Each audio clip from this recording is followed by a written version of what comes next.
Welcome to my YouTube channel. ఈరోజు నేను పనస గింజల కూర చేస్తున్నాను. అది మీకు కూడా చూపిస్తాను. మీరు కావాలంటే చేసుకోండి, చాలా బాగుంటుంది. మన అనప గింజలు, కందికాయలు అవి ఒలిసి పప్పులు ఒలిసి కూర చేస్తాం కదా, అట్లనే చేసుకోవచ్చు. అయితే నేను మసాలా వేరే వేస్తున్నాను ఈరోజు. మీరు కావాలంటే వేసుకొని తినండి. ఇవి ఇట్లా పనస గింజలు, ఇట్లా పొట్టు వచ్చేస్తుంది. నీళ్ళలో వేసి కడిగితే ఊరిక పైన అట్లా చాకుతోటన్నా చేయితోటన్నా వెళ్ళేసిపోతుంది. పొట్టు తీసి పెట్టుకున్నాను నేను ఆల్రెడీ. పొట్టు తీసి కడిగి పెట్టుకున్నాను. కుక్కర్లో వేసుకొని ఉడికించుకుంటాను. ఇవి కట్ చేసుకోవాలి. ముందు కట్ చేసి కుక్కర్లో వేస్తాను. ఇవేమో శనగలు తీసుకున్నాను, కూర శనగలు. ఇష్టమైతే వేసుకోవచ్చు, నాకు ఇష్టము అందుకే నేను వేస్తున్నాను. మీకు కావాలంటే మీరు కూడా వేసుకోవచ్చు. పనస గింజలు కట్ చేశాను.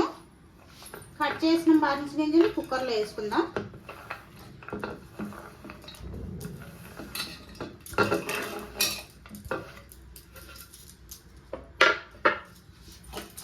శనగలు పనస గింజలు వేసాను.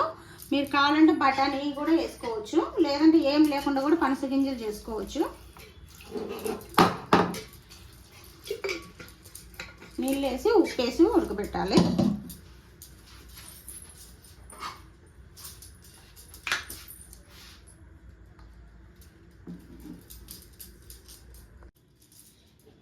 ఇప్పుడు గ్యాస్ మీద కుక్కర్ పెట్టేసేద్దాం. విజిల్ వచ్చేలోపు మసాలా చేసేస్తాను. మసాలా కోసము ఆవాలు, జీలకర్ర తీసుకున్నాను. ఇక్కడేమో దాల్చిన చెక్క, జాజి పువ్వు, జాజిపత్రి, ఈ జాజి పళ్ళు కూడా కొంచెం చిన్న చిటికెడు తీసుకున్నాను, ఎక్కువ తీసుకోలేదు. ఇవేమో పువ్వు ఇంతే. మామూలుగా తెల్లబాయలు తీసుకున్నాను నీళ్ళలో వేసి. ఇవి మామూలుగా వలవాలంటే గోర్లు బాగా ఇబ్బంది అవుద్ది కదా, అందుకని ఇట్లా నీళ్ళలో వేసి 5 నిమిషాలు ఇట్లా నలిపేస్తే పొట్టు ఉట్టిగానే నీళ్ళల్లోకి వచ్చేస్తుంది. ఇవన్నీ కలిపి మసాలా చేసి తెస్తాను. పనస గింజలు ఉడికినాయి.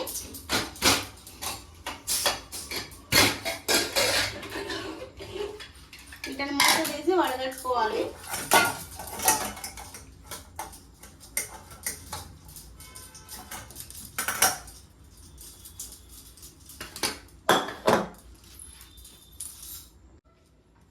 ఇప్పుడు బాండి పెట్టుకుందాము. బాండి పెట్టి ఆవాల నూనె వేసుకుంటాను. ఆవాల నూనె మీరు మామూలు నూనె వేసుకోవచ్చు. ఆవాల నూనె అయితే కొంచెం రుచి ఎక్కువగా ఉంటుంది.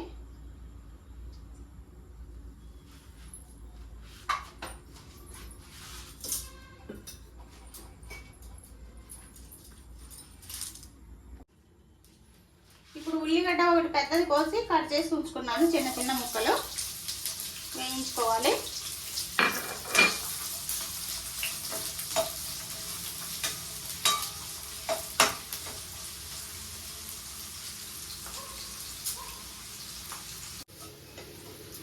ఉల్లిగడ్డ వేగింది చక్కగా.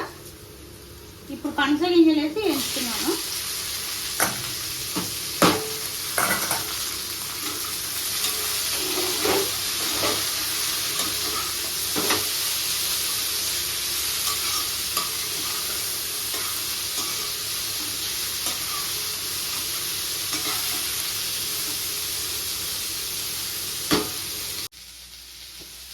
మసాలా పట్టుకొచ్చాను,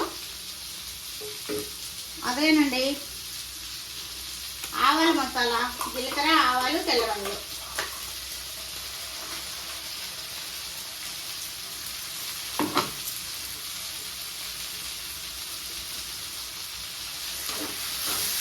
నీళ్ళు కలుపుద్దాం.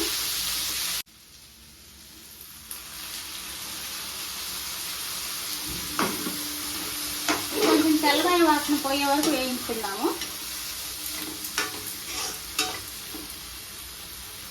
ఆవాల మసాలా చాలా బాగుంటుంది.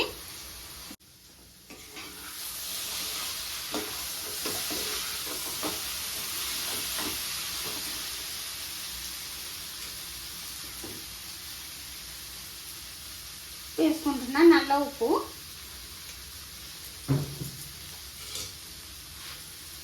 పసుపు,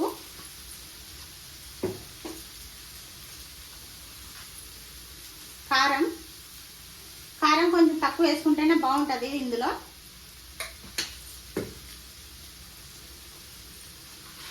మామూలు ఉప్పు ముందు వాటిల్లో వేసాను కదా ఉడకబెట్టినప్పుడు, అందుకని కొంచెం వేస్తున్నాను, చూసి వేసుకోండి. టమాటా ముక్కలు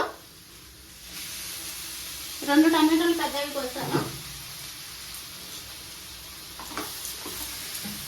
నీళ్ళు వడగట్టి ఉంచాం కదా ఉడకబెట్టినప్పుడు, ఆ నీళ్ళు మళ్ళీ వేస్తున్నాను.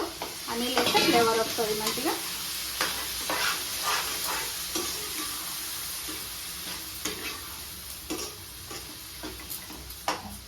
నీళ్ళు పోసుకోవాలి ఇంకొంచెం.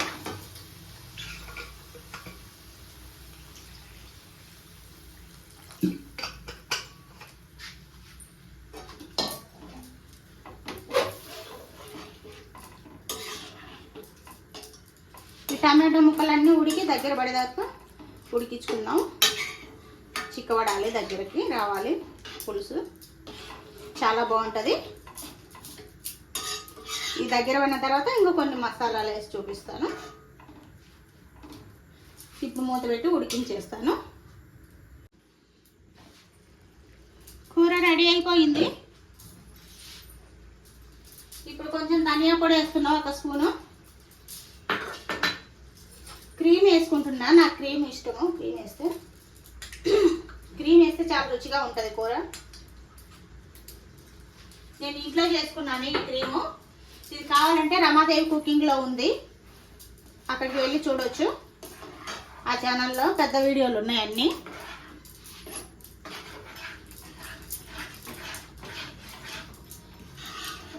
ఇదైతే ఒక 2 నిమిషాల నుంచి బంద్ చేద్దాం. మన పనసిత్తుల కూర రెడీ అయిపోయింది. అన్నట్టు చెప్పని మర్చిపోయాను, ఒక చిన్న 1/2 స్పూను చక్కెర వేసాను, అది చూపించలేదు మీకు. చక్కెర వేసుకుంటే బాగుంటుంది. ఎక్కువ కాదు, కొంచెం 1/2 టీ స్పూన్.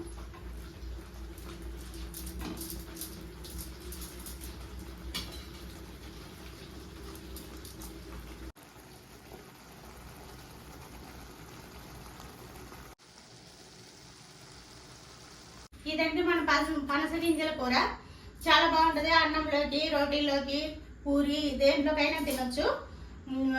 నచ్చిన వాళ్ళు చేసుకొని తినండి. పనస గింజలు పెరిగే పిల్లలకు పొడి చేసి పెడితే హైట్ పెరుగుతారు. నేను మా అబ్బాయి చిన్నప్పుడు పెట్టేదాన్ని అట్లానే. చాలా విటమిన్లు ఉంటాయి పనస గింజలో. చేసుకొని తినండి. ఎట్లుందో చెప్పండి, లైక్ చేయండి, షేర్ చేయండి. చూసినందుకు అందరికీ మనస్ఫూర్తిగా థ్యాంక్ యూ.